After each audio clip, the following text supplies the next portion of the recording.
दोस्तों तारीख आज 1 नवंबर 2024 दिन शुक्रवार, हिंदी तिथि अमावस्या। और आइए अब बात करते हैं आज की देश और दुनिया की सिलेक्टेड काम की और महत्वपूर्ण 50 बड़ी खबरों की सिर्फ 10 मिनट में। पर अभी तक आपने इस वीडियो को लाइक नहीं किया तो लाइक कर दीजिए। दोस्तों ज्यादातर स्थानों पर दिवाली 31 अक्टूबर को मना ली गई है, लेकिन जो लोग 1 नवंबर को दिवाली मना रहे हैं उनके लिए लक्ष्मी पूजन का शुभ मुहूर्त शाम 5:36 से लेकर 6:16 तक है। इस दौरान भक्तों को पूजा के लिए कुल 41 मिनट का समय मिलेगा। पीएम मोदी ने गुजरात के कच्छ में जवानों संग मनाई दिवाली, मिठाई खिलाई। इस दौरान प्रधानमंत्री मोदी आर्मी की यूनिफॉर्म में आई नजर। मोदी 11 साल में सबसे ज्यादा 4 बार जम्मू कश्मीर में जवानों के बीच पहुंचे और 2 बार हिमाचल गए दिवाली मनाने। 28 लाख दियों से जगमग हुई अयोध्या, सरयू तट पर बना नया रिकॉर्ड। सीएम योगी आदित्यनाथ ने खींचा रथ, भगवान राम का रासलीला किया। बोले मथुरा काशी भी ऐसी ही होगी। साथ ही कहा हमने जो कहा वह करके दिखाया। अब काशी मथुरा की बारी, बार बार न हो अग्नि परीक्षा। रक्षा मंत्री Rajnath Singh, army chief general Upendra Dwivedi ने जवानों संग असम में मनाई दिवाली। एलओसी अटारी बॉर्डर पर जवानों ने मिठाई बांटी और पटाखे जलाए। रक्षा मंत्री बोले कोशिश होगी कि डिसएंगेजमेंट से आगे बढ़े, लेकिन इसमें वक्त लगेगा। पीएम मोदी गुजरात के केवड़िया में सरदार वल्लभ भाई पटेल की जयंती पर राष्ट्रीय एकता दिवस परेड में हुए शामिल आतंकियों को चेतावनी देते हुए बोले आतंक के आकाओं को देश छोड़ना होगा। साथ ही कहा एक है तो सेफ को गलत बताया जा रहा, विपक्षियों को देश की एकता आखर रही। कांग्रेस सांसद राहुल गांधी 6 नवंबर से महाराष्ट्र में शुरू करेंगे इलेक्शन कैंपेन। मुंबई में विपक्ष कॉमन गारंटी जारी करेगा। इस दौरान शरद पवार और उद्धव ठाकरे समेत कई नेता रहेंगे मौजूद। अनुच्छेद 370 को हमेशा के लिए दफन कर दिया गया। पीएम मोदी बोले वन नेशन वन इलेक्शन पर काम जारी है, जल्दी इसे पूरा देश में लागू कर दिया जाएगा। रिश्तों में मिठास, दिवाली पर भारत और चीन के सैनिकों ने एक दूसरे को दी मिठाई, सामने आई तस्वीरें। जो राम भक्त है वही राष्ट्र भक्त भी बन सकता है। दिवाली पर यूपी के सीएम योगी आदित्यनाथ बोले भारत की ताकत सनातन धर्म से है। विजिटर्स वीजा पर विदेश गए उत्तर प्रदेश के 2946 लोग हुए लापता। इनमें 106 लखनऊ के गृह मंत्रालय ने किया अलर्ट। एक देश एक चुनाव इम्पॉसिबल, कांग्रेस अध्यक्ष मल्लिकार्जुन खड़गे ने पीएम मोदी को दिया जवाब। बोले प्रधानमंत्री मोदी ने जो कहा वह ऐसा नहीं करेंगे, क्योंकि जब यह संसद में आएगा तो उन्हें सभी को विश्वास में लेना होगा, तभी यह हो पाएगा। दिवाली पर सोने में तेजी और चांदी में आई गिरावट। सोना 58 बढ़कर 79,639 पर पहुंचा। वहीं चांदी 1127 सस्ती होकर 96,913 प्रति किलो बिक रही। सरदार पटेल हर पीढ़ी को प्रेरित करेंगे। पीएम मोदी ने केवड़िया में लोहा पुरुष को दी श्रद्धांजलि, दिलाई एकता की शपथ। आयुष्मान योजना करोड़ों देशवासियों के लिए फायदेमंद। आम आदमी पार्टी की सरकार पर जमकर बरसे उपराज्यपाल वीके सक्सेना। साथ ही दिल्ली की खस्ताहाल चिकित्सा व्यवस्था पर उठाए सवाल। हरियाणा के धागे से बनी जैकेट पहनते हैं पीएम मोदी। प्लास्टिक की खाली बोतलों से तैयार होता है। अमेरिका समेत 4 बड़े देशों में डिमांड। कांग्रेस के कई नेता हमारे संपर्क में हैं, नाम मत पूछिए। महाराष्ट्र विधानसभा चुनाव के बीच डिप्टी सीएम देवेंद्र फडणवीस के बयान से मची खलबली।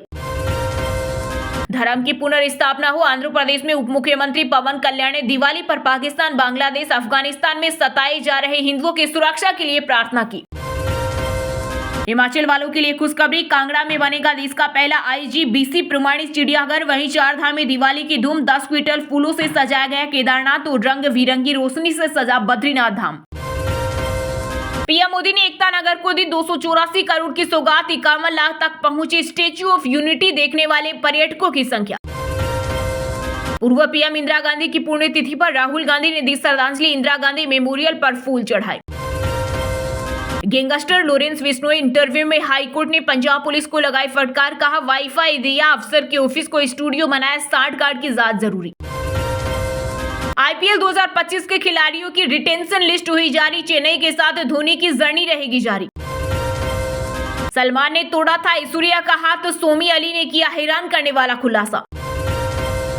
दुनिया के सबसे बड़े फ्लोटिंग सोलर प्लांट से सप्लाई शुरू। दिवाली पर 200 मेगावाट बिजली कंजप्शन, सोलर पैनल से लेकर ट्रांसफॉर्मर तक सब स्वदेशी। देश में सबसे पहले महाकाल मंदिर में बनी दिवाली भस्म आरती में बाबा को लगा उबटन। मोहन यादव ने सीएम हाउस में बनाई रंगोली। दिवाली पर पुष्पा 2 का नया पोस्टर हुआ आउट। रश्मिका मंदाना ने शेयर किया श्री वल्लवी लुक। फिल्म 5 दिसंबर को होगी रिलीज। लॉरेंस गैंग में 700 शूटर, जिनमें 70% हरियाणा पंजाब के छोटी उम्र के क्रिमिनल्स का जेल से सिलेक्शन। मूसेवाला, गोगामेडी और सिद्दीकी मर्डर में शामिल। देश भर में दिवाली सेलिब्रेशन। पुरी में 1000 दियों से आर्ट पीस बनाए। रक्षा मंत्री भारत चीन बॉर्डर पर तैनात जवानों के साथ दिवाली मनाई। हमारी सरकार देश की सीमा के 1 इंच से भी समझौता नहीं कर सकती, दिवाली पर बोले पीएम मोदी। बॉलीवुड एक्ट्रेस शिल्पा शेट्टी के खिलाफ होगा एक्शन। लिंगराज मंदिर में क्लिक करवाई तस्वीरें, वीडियो भी हुआ वायरल। पूर्व क्रिकेटर व भारतीय क्रिकेट टीम के मौजूदा मुख्य कोच गौतम गंभीर को लगा बड़ा झटका। कोर्ट ने धोखाधड़ी के मामले में नए सिरे से जांच का दिया आदेश, पुराने फैसले को किया खारिज। बीजेपी के 12 नेता एकनाथ शिंदे की पार्टी शिवसेना से लड़ेंगे चुनाव। 5 को अजित पवार ने भी दिया टिकट। मैं अपनी सीता के लिए वनवास से लौट रहा हूं, दिवाली पर ठग सुकेश चंद्रशेखर ने लिखी जैकलीन फर्नांडिस के लिए चिट्ठी। साथ में जेल से जल्द रिहा होने और एक्ट्रेस से मिलने का वादा भी किया। धरती पर पेड़ों की हर 3 में से 1 प्रजाति विलुप्त होने के कगार पर, संकट में आ सकता है मानव जीवन। अमेरिका ने यूक्रेन में रूस के युद्ध में मदद करने वाले लगभग 400 संस्थानों और व्यक्तियों पर लगाया प्रतिबंध। इनमें 4 भारतीय कंपनियों का नाम भी शामिल। झारखंड विधानसभा चुनाव में दिवाली के बाद जमेगा भाजपा के प्रचार का रंग। पीएम मोदी पहले चरण में करेंगे 3 जनसभा। जम्मू कश्मीर के सभी स्कूलों में कक्षा 9वीं तक पुरानी एकेडमिक कैलेंडर बहाल। अब नवंबर में होगी वार्षिक परीक्षा, सीएम अब्दुल्ला का बड़ा फैसला। हिमाचल बीजेपी को नए साल में मिलेगा नया अध्यक्ष। मिशन 2027 के मद्देनजर होगा चयन। सतपाल सत्ती, बिंदल, विपिन परमार समेत 8 दावेदार दौड़ में। पूर्व केंद्रीय मंत्री आरसीपी सिंह ने किया नई पार्टी आशा का ऐलान। बोले 140 लोग अभी भी हमारी पार्टी से चुनाव लड़ने को तैयार। हमारा संगठन प्रखंड स्तर से लेकर जिला राज्य स्तर तक होगा। दिल्ली में अब संपत्ति बेचना और खरीदना होगा आसान। सीएम अतिशी ने नई नीति को दी मंजूरी।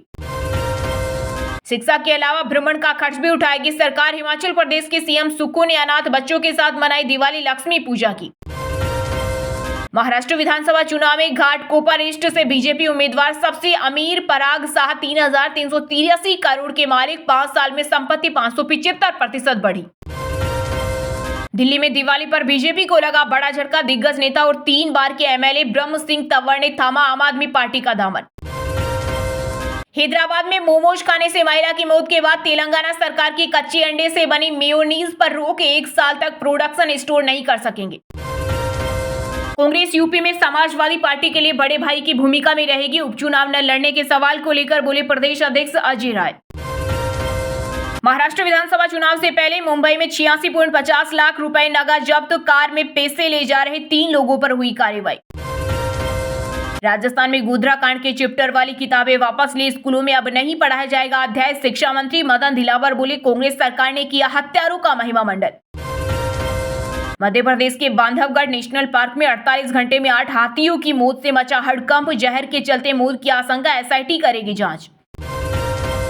बांग्लादेश में नहीं थम रहा हिंदुओं पर अत्याचार। इस्कॉन ग्रुप के प्रमुख चेहरों में से एक चिन्मयन दास पर देशद्रोह का आरोप। झंडे के अपमान से जुड़ा है मामला।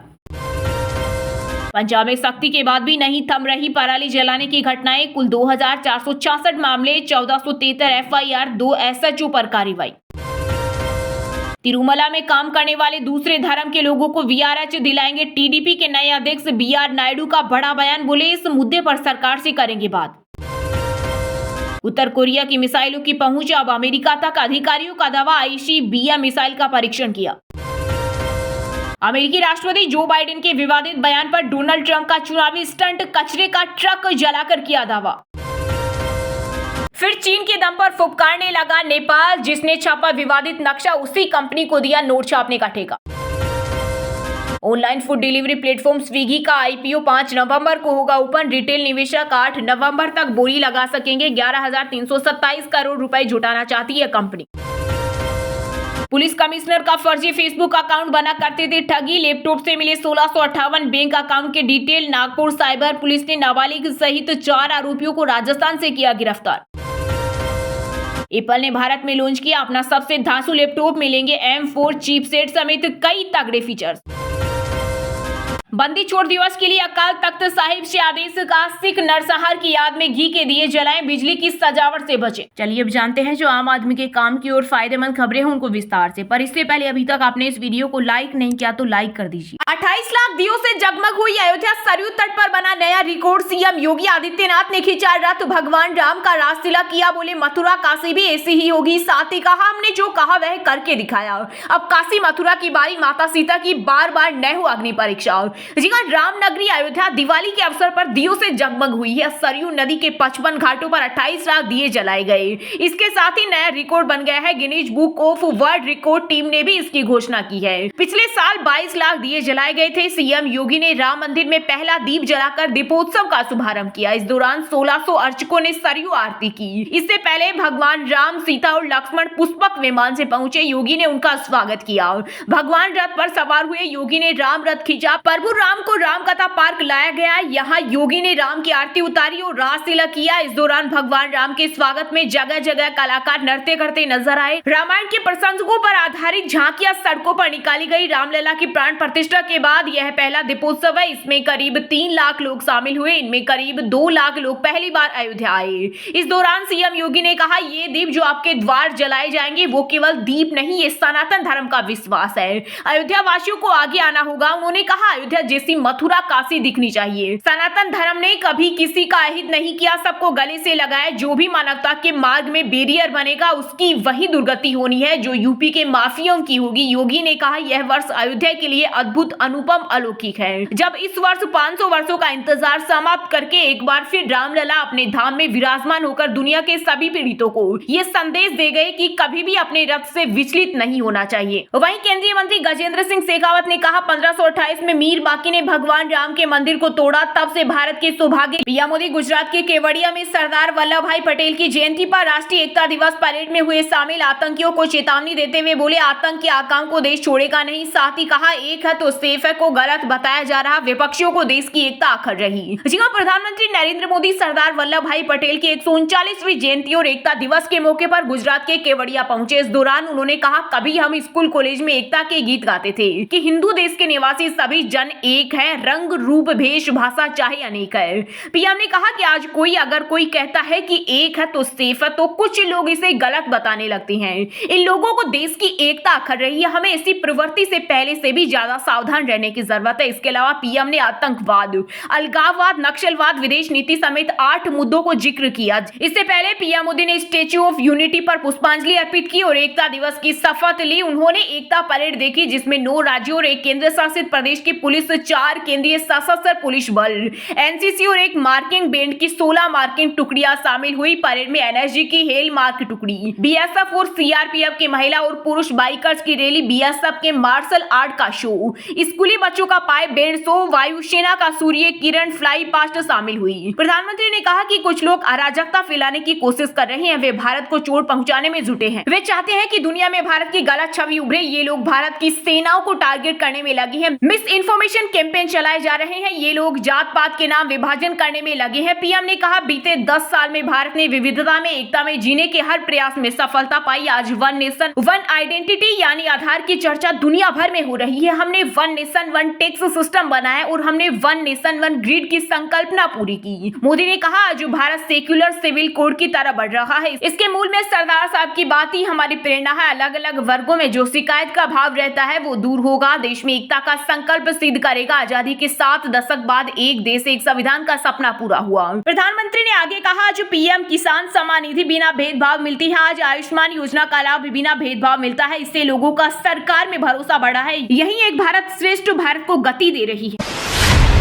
कांग्रेस सांसद राहुल गांधी 6 नवंबर से महाराष्ट्र में शुरू करेंगे इलेक्शन कैंपेन। मुंबई में विपक्ष कॉमन गारंटी जारी करेगा। इस दौरान शरद पवार और उद्धव ठाकरे समेत कई नेता रहेंगे मौजूद। जी हां, कांग्रेस सांसद राहुल गांधी 6 नवंबर से महाराष्ट्र में विपक्षी खेमे के चुनाव प्रचार की कमान संभालेंगे। इस दिन वे मुंबई में महाविकास अखाड़ी की एक संयुक्त रैली में शामिल होंगे। रैली में एनसीपी प्रमुख शरद पवार और शिवसेना चीफ उद्धव ठाकरे मौजूद रहेंगे। महाराष्ट्र कांग्रेस अध्यक्ष नाना पटोले ने बताया कि तीनों नेता कॉमन गारंटी भी जारी करेंगे। वहीं बारामती में इंडिया से बातचीत में शरद पवार ने कहा कि 6 नवंबर को मुंबई से विपक्ष का चुनाव अभियान शुरू होगा। एमवीए लोगों का समर्थन हासिल करने के लिए एक कॉमन मिनिमम प्रोग्राम भी जारी करेगा। पवार ने राज्य की कुछ सीटों पर विपक्ष के नेताओं के फ्रेंडली फाइट होने पर कहा केवल 10 से 12 सीटें ऐसी हैं जहां एमवीए के 2 उम्मीदवारों ने अपना नामांकन पत्र दाखिल किया। उन्होंने कहा कि मुझे विश्वास है कि हम अगले कुछ दिनों में समाधान ढूंढ लेंगे और मुद्दे को सुलझा लेंगे। वहीं शिवसेना के राज्यसभा सांसद संजय राउत ने महाराष्ट्र नव निर्माण सेना प्रमुख राज ठाकरे पर निशाना साधा। रावत ने कहा राज ठाकरे अपने बेटे अमित ठाकरे के पॉलिटिकल करियर के लिए प्रधानमंत्री नरेंद्र मोदी और अमित शाह की प्रशंसा कर रहे हैं। रावत ने कहा कि ठाकरे कभी प्रधानमंत्री मोदी और शाह को महाराष्ट्र में आने से रोकने की बात करते थे। आज अचानक ऐसा क्या हुआ कि वे उनकी तारीफ कर रहे हैं। हम समझ सकते हैं कि उनके बेटे माहिम से चुनाव लड़ रहे हैं। उनके अपने बेटे के भविष्य की चिंता सता रही है। महाराष्ट्र के विधानसभा चुनाव में भी अगर लोकसभा चुनाव जैसा ट्रेंड रहा तो भाजपा को नुकसान होगा। भाजपा 60 सीटों के आसपास सिमट कर रह जाएगी। वहीं विपक्षी गठबंधन के सर्वे में एमवीए को 160 सीटें मिलने का अनुमान जताया गया है। भाजपा के लिए मराठा आंदोलन सबसे बड़ी चुनौती है।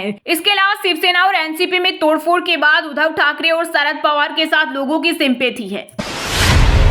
रक्षा मंत्री Rajnath Singh, army chief general Upendra Dwivedi ने जवानों संग असम में मनाई दिवाली। एलओसी अटारी बॉर्डर पर जवानों ने मिठाई बांटी और पटाखे जलाए। रक्षा मंत्री बोले कोशिश होगी कि डिसएंगेजमेंट से आगे बढ़े लेकिन इसमें वक्त लगेगा। जी हां, केंद्रीय रक्षा मंत्री राजनाथ सिंह और army chief general Upendra Dwivedi बुधवार शाम असम के तेजपुर पहुंचे। यहाँ उन्होंने मेघना स्टेडियम में आर्मी के जवानों के साथ दिवाली मनाई और डिनर किया। एलओसी और अटारी बॉर्डर पर महिला पुरुष जवानों ने मिठाई बांटी, मोमबत्ती जलाई और आतिशबाजी की। इस दौरान एलओसी पर जवानों ने दिवाली पर जमकर डांस भी किया। वहीं इंडियन एयरफोर्स प्रमुख air chief marshal AP Singh Jammu Kashmir पहुंचे। उन्होंने कुछ फ्रंट पर जवानों से मुलाकात कर दिवाली की बधाई दी और उनके साथ नाश्ता किया। इसके अलावा सीडीएस जनरल अनिल चौहान पोर्ट ब्लेयर अंडमान निकोबार में तैनात सैनिकों के साथ दिवाली मनाई। Navy chief admiral Dinesh Tripathi ने गुजरात के पोरबंदर में नौसेना के सैनिकों के साथ त्योहार मनाया। इसी कड़ी में प्रधानमंत्री नरेंद्र मोदी ने भी गुजरात के कच्छ में जवानों के साथ दिवाली मनाई। इस दौरान उन्होंने जवानों को मिठाई खिलाई। प्रधानमंत्री इस दौरान आर्मी के ड्रेस में नजर आए। राजनाथ सिंह ने अपने संबोधन में कहा कि मैं खुद को सौभाग्यशाली मानता हूं कि मुझे दिवाली की पूर्व संध्या पर आपके बीच आने का अवसर प्राप्त हुआ।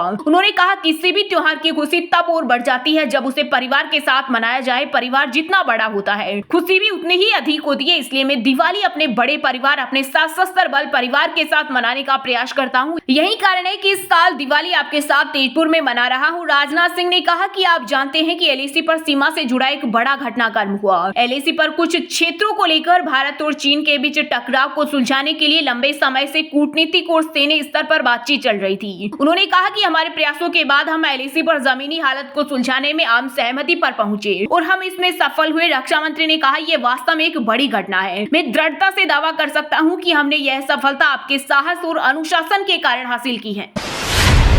जो राम भक्त है वही राष्ट्र भक्त भी बन सकता है। दिवाली पर यूपी के सीएम योगी आदित्यनाथ बोले भारत की ताकत सनातन धर्म से है। जी हां, उत्तर प्रदेश के मुख्यमंत्री योगी आदित्यनाथ ने दिवाली के मौके पर कहा राम राज्य का मतलब यह तय करना है कि समाज के हर वर्ग को बिना किसी भेदभाव के सभी योजनाओं का लाभ मिले। क्षेत्र, भाषा और जाति के आधार पर कोई भेदभाव नहीं होना चाहिए। उन्होंने कहा कि पीएम मोदी के नेतृत्व वाली बीजेपी सरकार ने यही सुनिश्चित किया है। अयोध्या के बारे में बात करते हुए सीएम योगी ने कहा कि इसकी पहचान राम से थी लेकिन वहाँ राम ही नहीं थे। यह वर्ष विशेष है। 500 साल का इंतजार खत्म हुआ। आज कोई जाति, कोई क्षेत्र और कोई भाषा के नाम पर बांट रहा है। इन बांटने वाले तत्वों में रावण और दुर्योधन का ही डीएनए काम कर रहा है। योगी आदित्यनाथ ने कहा अगर इन बांटने वालों को वापस मौका दे दिया जाए तो ये लोग फिर गुंडागर्दी करेंगे, बहनों की सुरक्षा के लिए खतरा हो जाएंगे, ये लोग दंगा भड़काएंगे। 2017 के पहले यही होता था। उन्होंने आगे कहा कि अगर अभी कोई सुरक्षा में सेंध लगाएगा तो राम नाम सत्य की तरफ चला जाएगा। बहनों और भाइयों, बजरंगबली बनिए। जो राम भक्त है वही राष्ट्र भक्त भी बन सकता है। सनातन धर्म और भारत एक दूसरे के पूरक है। सीएम योगी ने कहा कि हम सभी को बांटने वाली ताकतों से सतर्क होकर एकजुट रहना होगा। अगर ऐसी ताकतों के धोखे में आकर उन्हें मौका दे दिया तो ये फिर वही काम करेंगे, गुंडागर्दी का, अराजकता, दंगा कराने का। ये कहीं गरीब की जमीन कब्जा करेंगे, कहीं व्यापारियों का अपहरण करेंगे, कहीं राह चलते किसी राहगीर को गोली मारेंगे, कहीं पर्वों और त्योहार के पहले दंगा भड़काएंगे।